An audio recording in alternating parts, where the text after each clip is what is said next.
सूरज अपनी साइकिल से एक गांव की तरफ जा रहा था। तभी उसे रास्ते में कुछ आवाजें सुनाई देती है। तभी वो अपनी साइकिल रोक देता है। कौन है?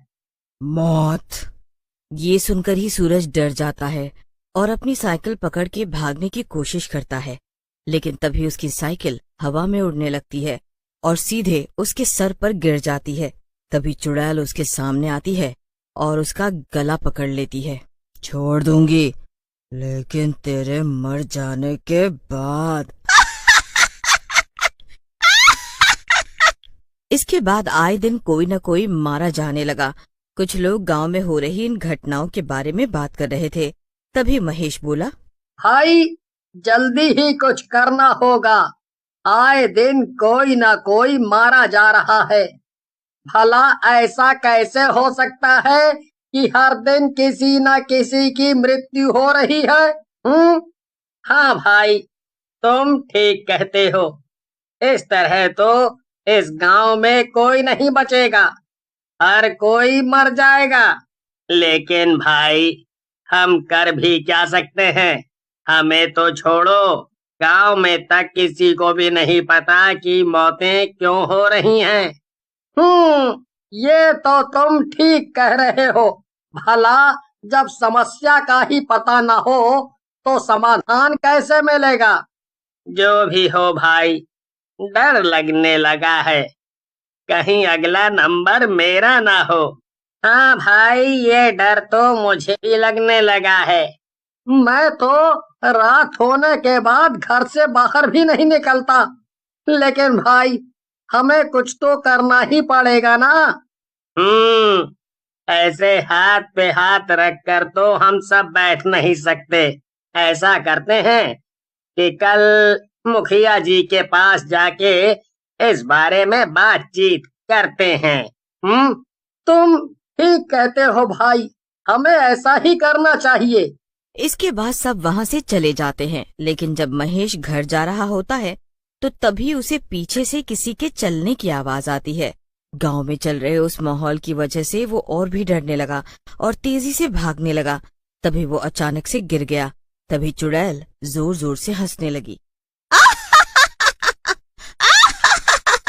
चुड़ैल की आवाज सुनकर महेश बहुत ज्यादा डरने लगा। तभी चुड़ैल उसके सामने आकर खड़ी हो गई। तुम्हारी मौत हूँ, कैसा लगा मिलकर, बोलो। मुझे जाने दो, जाने दो, मुझे मत मारो। जाने क्यों दूं? आज तुम मरोगे और धीरे धीरे सारे गांव वाले भी मरेंगे।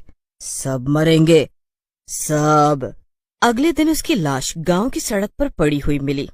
सुबह सुबह जहां वहां से दूध वाला गुजर रहा था, तभी उसने देखा कि महेश की लाश सड़क पर पड़ी हुई है। वो तुरंत महेश के घर जाता है और जाकर महेश की बीवी को सब कुछ बता देता है। इसके बाद गांव वाले महेश की लाश को घर पे लेकर जाते हैं। ये देखकर महेश की बीवी जोर जोर से रोने लगी। इसके बाद गांव में डर का माहौल और फैल गया। राजू और भीमा महेश की मृत्यु के बाद और भी डर गए और अब क्या करना है इस बारे में सोचने लगे। यकीन नहीं होता, कल तक हमारे साथ था मेरा दोस्त। काश हम सब साथ मिलकर पहले उसको घर छोड़ते तो ये सब नहीं होता।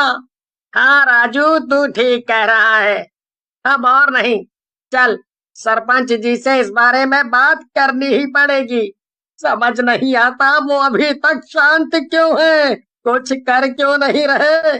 हाँ भाई, अब और नहीं, हम अभी उनके पास चलेंगे। इसके बाद भीमा और राजू दोनों सरपंच जी के घर पहुँचे।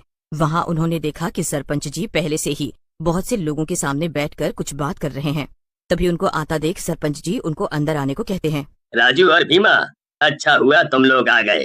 तुम बताओ, तुम्हारे आने का कारण? सरपंच जी, हम गांव में हो रही इन हत्याओं के बारे में बात करने ही आए हैं। कल महेश वो आखिरी बार हमारे साथ ही था, लेकिन अपने घर नहीं पहुंचा। भला कब तक गांव वाले लोग यूं ही मरते रहे? महेश के साथ जो कुछ भी हुआ उस घटना के बाद हम जानते हैं गांव वाले बहुत डर चुके हैं। इसीलिए हमने सोचा है कि कल से गांव के कुछ लोग मिलकर गांव की रक्षा के लिए रात भर पहरा देंगे। मैं शाम को ही एक बैठक बुलाकर गांव में ऐलान कर दूंगा। इसके बाद राजू और भीमा चले गए शाम को सरपंच जी ने एक सभा बुलाई और सभी गांव वालों को रात में पहरेदारी करने वाले काम के बारे में बताया। सबको इस बारे में बताकर सरपंच जी वहां से चले गए। रात को गांव के कुछ लोग गांव की पहरेदारी करने के लिए बाहर पहरा देने लगे। तभी हवा का एक झोंका आता है और जोर जोर से हंसने की आवाज आती है। तभी आसपास रखा सामान इधर से उधर उड़ने लगता है। कौन है? कौन है? तुम सबकी मौत। क्यों पड़ी हो हम लोगों के पीछे? ऐसा क्या कर दिया है गांव वालों ने? भला तुम्हारा क्या बिगाड़ा है?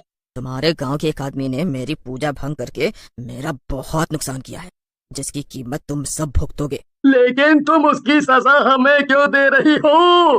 ताकि कोई भी चुड़ैलों के काम में विघ्न डालने से पहले 100 बार सोचे। इसके बाद चुड़ैल उनमें से एक का गला पकड़ के उसे जमीन में गाड़ देती है और दूसरे की गर्दन उखाड़ कर फेंक देती है। उनमें से बाकी के 2 लड़के भागने की कोशिश करते हैं, लेकिन तब तक चुड़ैल उन दोनों के सामने आकर, बहुत शौक है ना भागने का, अब भाग। इसके बाद चुड़ैल दोनों के हाथ पैर उखाड़कर गांव के चौराहे पर लटका देती है। अगले दिन जब सभी लोग उठते हैं तो चौराहे पे लटकी लाशों को देखकर सभी डर के मारे सरपंच जी के पास जाते हैं। ये काम पक्का किसी चुड़ैल का है, तभी तो इस तरह लोगों को मार रही है। मैं एक बाबा को जानती हूँ, वो जरूर इस चुड़ैल का साया हमारे गांव से निकाल फेंकेंगे। इसके बाद कमला बाबा को बुलाने उनके आश्रम में जाती है और बाबा को गांव में चल रही सारी घटना के बारे में बताती है और उन्हें अपने साथ चलने को कहती है। कमला की बात सुनकर बाबा कमला के साथ चलने को राजी हो जाते हैं। गांव में प्रवेश करते ही बाबा को कुछ महसूस होता है, लेकिन वो आगे बात के सरपंच से मिलने चले जाते हैं। सरपंच जी, इनसे मिलिए, ये वही बाबा हैं जिनकी